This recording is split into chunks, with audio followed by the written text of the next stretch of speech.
김진구님이 기계 오작동 사고도 과실 비율이 나옵니까? 예, 기계 오작동의 경우에도 재해자 과실이 어느 정도 나옵니다. 그래서 기계 오작동이란 게 이제 일반적인 과실보다는 기계 오작동이 밝혀진다면은 그 기계 오작동이라는 것이 밝혀진다면은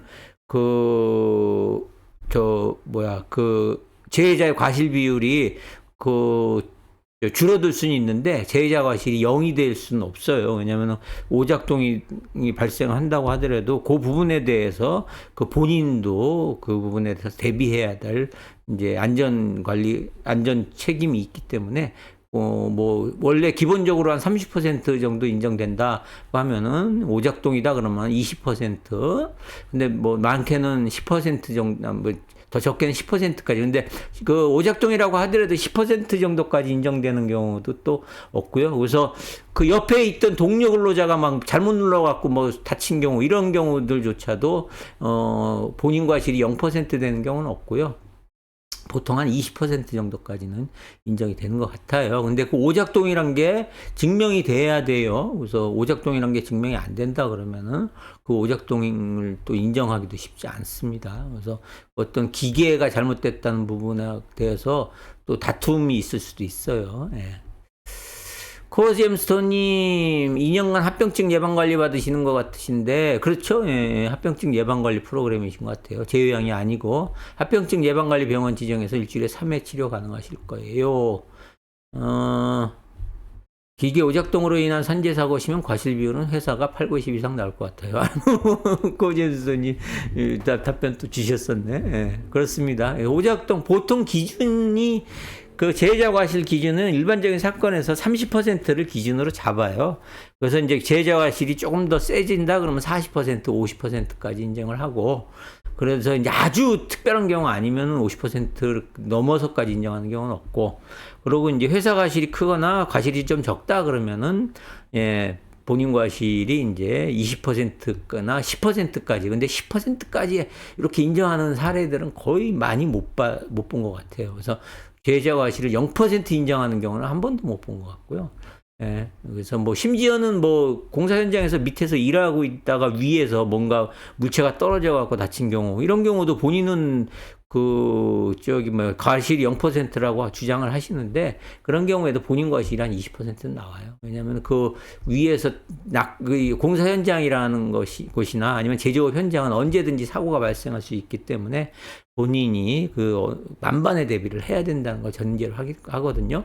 그래서 회사 사업주 같은 경우에도 회사 사업주도 어떤 사고가 발생했을 때 그런 사고가 발생하지 않도록 만반의 대비를 해야 되기 때문에 그런 대비를 안 해서 사고가 난 걸로 인정을 하니까 회사에 대해서도 70% 이상 손해배상을 인정을 하는 거고요. 예. 특히 이제 산재 사고의 경우에는 일반적인 사고에 비해서는 사업재 과실을 높게 책정을 하는 거고요.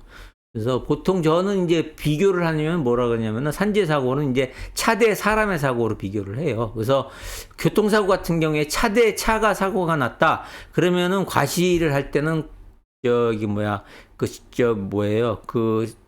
과실 비율을 따질 때 신호등이나 속도 이런 거를 각자의 과실을 정확하게 따지잖아요. 근데 만약 차 대 사람의 사고다 그러면 분명히 사람이 잘못이 크다고 하더라도 과실 비율을 보면은 차의 과실을 더 높게 하고 차의 과실을 인정을 하고, 예를 들어서 횡단보도 같은 경우에 이렇게 횡단보도를 지나가고 있는데 횡단보도를 차가 막 달려오는데 횡단보도를 빨리 지나가려고 좀 급하게 들어왔다. 이런 경우에도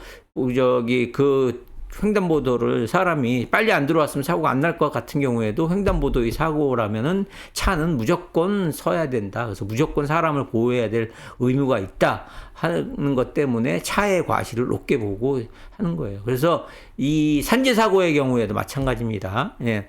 실질적으로 공사 현장에서 발을 헛디뎌서 넘어져 갖고 사고가 나는 거다. 그러면은 그런 경우에는 일반적으로 생각했을 때는 이런 산재 사고가 아닌 일반 이 사고라고 한다면은 본인의 과실이 엄청 높게 책정이 될 텐데, 이 산재 사고에서는 그런 경우도 높게 잡아도 40% 정도까지 본인 과실 인정 안 하는 게, 그렇게 발을 헛디뎌서 넘어지지 않도록 까지도 철저하게 안전 관리를 해라라고 하는 거예요. 그래서 사업주에 대해서 그 책임을 인정하고 또 책임의 비율을 더 높게 하는 것, 하는 이유가 그 차대 사람의 사고처럼 이 산업 현장에서의 사고도 사업주와 근로자 간의 관계는 1대1의 관계가 아니고, 사업주는 근로자를 보호해야 될 보호자의 의무가 있는 상태에서의 사고이기 때문에